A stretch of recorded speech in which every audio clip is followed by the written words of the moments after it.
In order to get better at chess, you will need to learn notation, which is often referred to as the language of chess.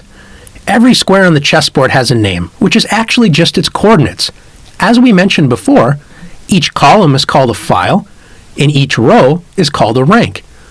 Every file in chess is given a letter, starting with the letter A on the left side of the board and going all the way to the letter H on the right. Every rank is given a number, starting with 1 on the white side of the board and going up to the number 8 on the black side of the board. Each square is named by its coordinate pair. Let's meet some of the squares. This square in the lower left-hand corner is known as A1. Notice we identify it with the letter first and the number second. Let's take a look and see where the E file meets with the fourth rank. Notice the arrows point at E4, so this square is known as E4. Let's draw a diagonal starting from A1 and go all the way up the board. Notice we land on the H8 square, and in between these squares we see B2, C3, D4, E5, F6, and G7. Together, this is known as the A1 to H8 diagonal, because the diagonal begins on A1 and ends on H8. Now that you've learned how to label each square on the chessboard, it's time to learn the notation of actual chess moves. Each piece has its own letter for chess notation. In this example, the king's letter is a capital K.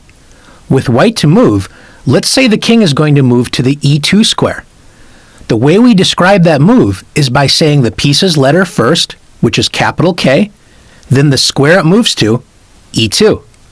Remember, a piece always begins with a capital letter, and the square is always lowercase. So after the move, king E2, putting it all together, we say K, E2.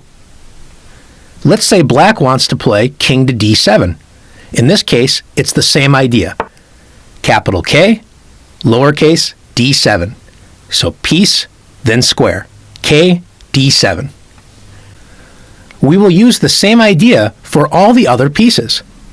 The rook is a capital R, the queen a capital Q, the bishop a capital B.